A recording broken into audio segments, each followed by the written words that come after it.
या व्हिडिओमध्ये आपण इनव्हर्स बाय ऍडजॉइंट मेथड बघणार आहे. तर ऍडजॉइंट मेथडचा जो फॉर्म्युला आहे ए इनव्हर्सचा तो असा आहे 1 determinant of A into adjoint of ए.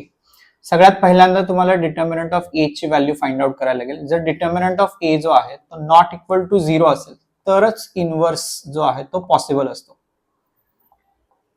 आणि डिटर्मिनंट ऑफ ए जर 0 आला तर इनव्हर्स पॉसिबल नाही आहे. त्याचं रिझन काय बघा की 1/0, कारण की जर डिटर्मिनंट ऑफ ए सपोज तुमचा किती आला 0 आला तर हे इथे व्हॅल्यू पुट केल्यानंतर 1/0 आणि मग ऍडजॉइंट ऑफ ए असं होईल. आणि 1/0 मॅथ मध्ये काय असतं, नॉट डिफाईन असतं.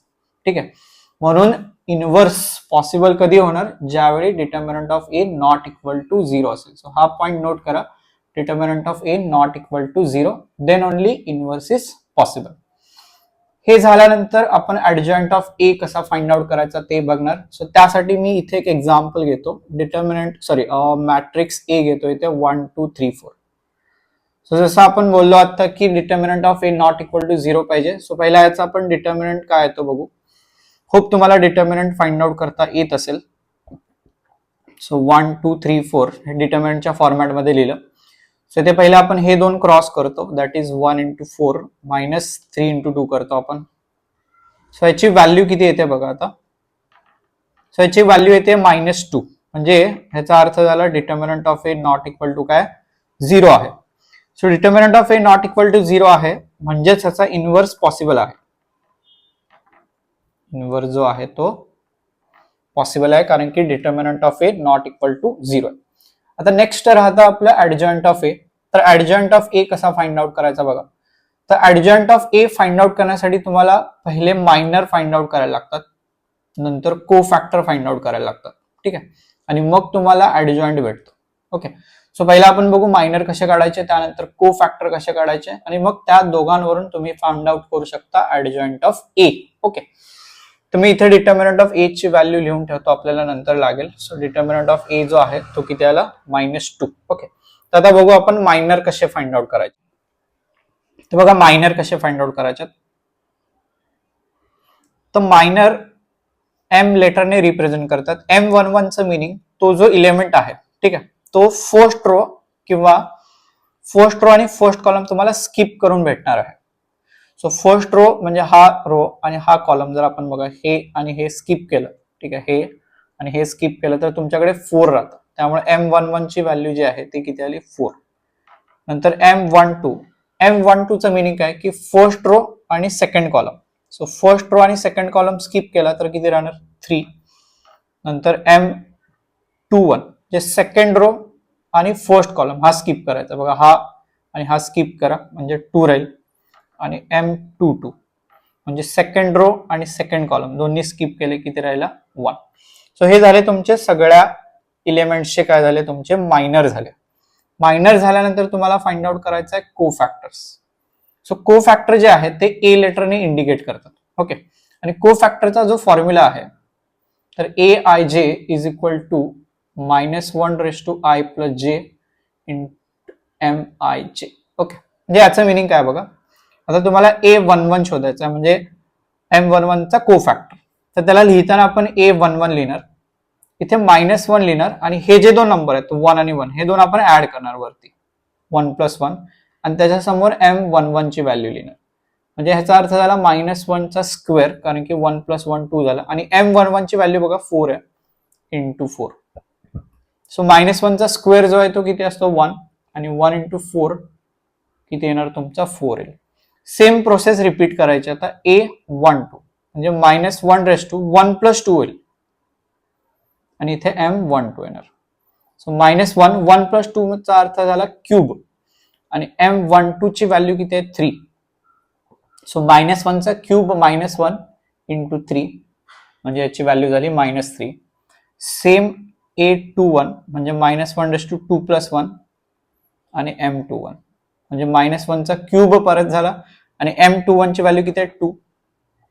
-1 × 2 म्हणजे झालं -2, आणि शेवटी A22 म्हणजे -1/2 + 2 आणि M22 म्हणजे याचा अर्थ -1/4 आणि M22 ची व्हॅल्यू 1. बघा इव्हन पॉवर असेल तर आन्सर 1 येतं, ऑड पॉवर असेल तर आन्सर किती येतं -1. हे लक्षात ठेवा. सो -1/4 म्हणजे 1 झाला, 1 × 1 याचा आन्सर किती येणार, 1 येणार. सो आता पहिला तुम्हाला कोफॅक्टर मॅट्रिक्स भेटेल. पहिला याचा काय भेटेल तुम्हाला, कोफॅक्टर मॅट्रिक्स. बघा व्हॅल्यू काय काय 4 -3 -2 आणि 1. सो 4 -3 -2 आणि 1. पहिल्यांदा तुम्हाला काय भेटेल, कोफॅक्टर मॅट्रिक्स. सो एकदा कोफॅक्टर मॅट्रिक्स भेटला की त्याच्यावरून तुम्हाला कोण भेटतो, तर ऍडजॉइंट भेटतो. ओके, सो ऍडजॉइंट ऑफ ए ह्याचा अर्थ काय, तर हा जो मॅट्रिक्स असतो याचे रो आणि कॉलम काय करायचे, ट्रान्सपोज करायचे. ट्रान्सपोजचा अर्थ काय असतो की रो तुमचे कशामध्ये चेंज होतील, कॉलम मध्ये. म्हणजे 4 -3 हा रो आहे, तर तुमचा 4 -3 कॉलम झाला. तसंच -2 1 तो -2 1. सो हा मिळाला तुम्हाला ऍडजॉइंट ऑफ ए.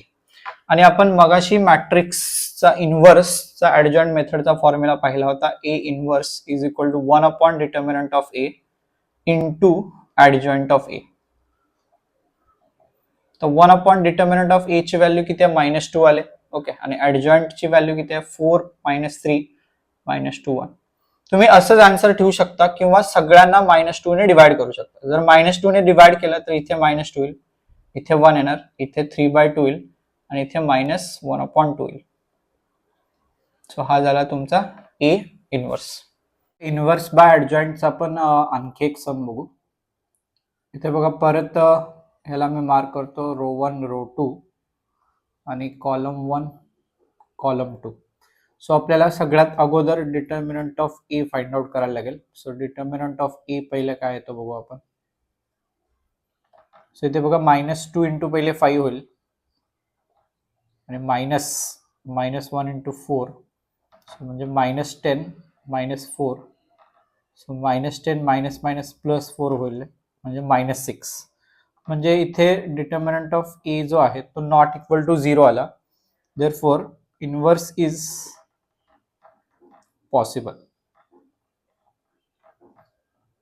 ओके, ही तर गोष्ट आपल्याला माहिती आहे. ओके, आता त्याच्यानंतर आपल्याला काय काढायचं, तर मायनर फाइंड आउट करायचे. सो मायनर साठी आपण मगाशी डिस्कस केलं की त्याला आपण M11 M12 M21 आणि M22 असे लिहितो. M11 म्हणजे आपल्याला फर्स्ट रो आणि फर्स्ट कॉलम आपल्याला स्किप करायचा. बघा फर्स्ट रो आपण आणि फर्स्ट कॉलम हा स्किप केला, ठीक आहे, तर इथे फक्त किती राहतो, 5. तसंच आता M12 म्हणजे फर्स्ट रो आणि सेकंड कॉलम स्किप करायचं. हे आपण स्किप केलं तर आता -1.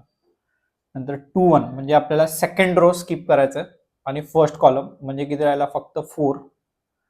आणि शेवटी M22 म्हणजे सेकंड रो आणि सेकंड कॉलम आपण स्किप केला. सो किती राहिला, -2. सो हे झाले आपले मायनर. ओके, सो त्याच्यानंतर आपण को फॅक्टर काढतो. सो को फॅक्टर तुम्ही हवं तर याच्यात समोरल्या A11. सो A11 म्हणजे बघा डिरेक्ट आता लिहिलं तरी चालेल, -1 ह्या दोघांचे ऍडिशन करायचं. सो ह्या दोघांचे ऍडिशन किती येतं, 2. आणि ह्याच्या समोर M11 लिहायचं. ओके, सो M11 ची व्हॅल्यू किती आहे, 5. सो इथे लिहितो मी -1 चा स्क्वेअर बघा 1 इंटू 5. सो याची व्हॅल्यू किती आली, 5 आली. नेक्स्ट सेम A12 म्हणजे -1 बघा 1 + 2 3 येणार आणि M12. सो -1 चा क्यूब -1 इंटू M12 ची व्हॅल्यू किती आहे, -1. सो मायनस इंटू मायनस +1 झाला. Next A21. सो -1 2 + 1 3 आणि M21. सो म्हणजे -1 चा क्यूब -1 आणि M21 ची व्हॅल्यू बघा इथे किती आहे, 4. सो 1 इंटू -4 हा झाला -4.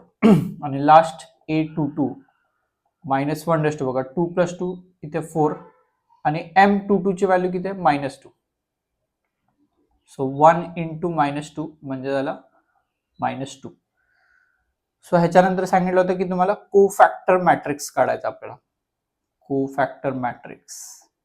सो कोफॅक्टर मॅट्रिक्स जो आहे तो बघा 5 1 -4 -2 म्हणजे 5 1 -4 -2 आणि ऍडजॉइंट ऑफ ए जो आहे, ठीक आहे, ऍडजॉइंट ऑफ ए तो आपल्याला रोज आणि कॉलम एक्सचेंज करून लिहायचे. 5 1 जो रो आहे तो आपल्याला 5 1 असा लिहायचा आहे आणि -4 -2 आपल्याला -4 -2 असं लिहायचं. सो हा झाला तुमचा adjoint of A. Okay, so finally A inverse जो आहे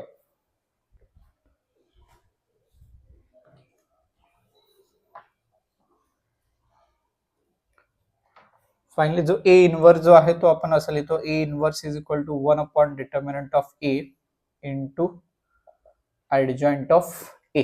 ओके, सो आपण मगाशी डिटर्मिनंट ऑफ ए जो कॅल्क्युलेट केला होता, ठीक आहे, तो -6 कॅल्क्युलेट केला होता. ओके, सो -6 आणि इतर ऍडजॉइंट ऑफ ए ची व्हॅल्यू 5 -4 1 -2. तर आय होप तुम्हाला आता 2/2 चा जो ऍडजॉइंट मेथडने इनव्हर्स काढायचा आहे तो कन्सेप्ट क्लिअर झाला असेल. बघा आता ह्याचा ए जो इनव्हर्स आहे तो हा आला होता आपल्याला. तर 2/2 साठी एक शॉर्टकट मेथड पण आहे की तुम्ही पहिला डायरेक्ट ह्याचा डिटर्मिनंट देऊ शकता. बघा 4 -6 म्हणजे येणार -2. आणि तुम्हाला काय करायचे असतात की फक्त हे जे डायगोनल एलिमेंट आहेत ना हे फक्त एक्सचेंज करायचे असतात. म्हणजे इथे 4 येणार आणि इथे 1 येणार. आणि जे नॉन डायगोनल आहेत ह्या दोघांचे फक्त साइन चेंज करायचे असतात. सो बघा हा काय झाला तुमचा ए इनव्हर्स. दुसरे एखादं एक्झाम्पल घेतो. सपोज 4 5 7 8 असं काहीतरी एक्झाम्पल आहे. तर ह्याचा आपल्याला काय करायचं आहे, इनव्हर्स शोधायचा आहे. सो बी इनव्हर्स बघा काय 1 अपॉन डिटर्मिनंट ऑफ बी, म्हणजे याची डिटर्मिनंटची व्हॅल्यू बघा 8 4 जा 32 -7 5 जा 35 म्हणजे किती झालं -3. तर आपल्याला काय करायचं की डायगोनल एलिमेंट फक्त एक्सचेंज करायचे, म्हणजे इथे 8 येणार आणि इथे 4 येणार आणि ह्या दोघांचा फक्त साइन चेंज करायचा आहे, म्हणजे -5 आणि -7. सो हा झाला तुमचा बी चा इनव्हर्स.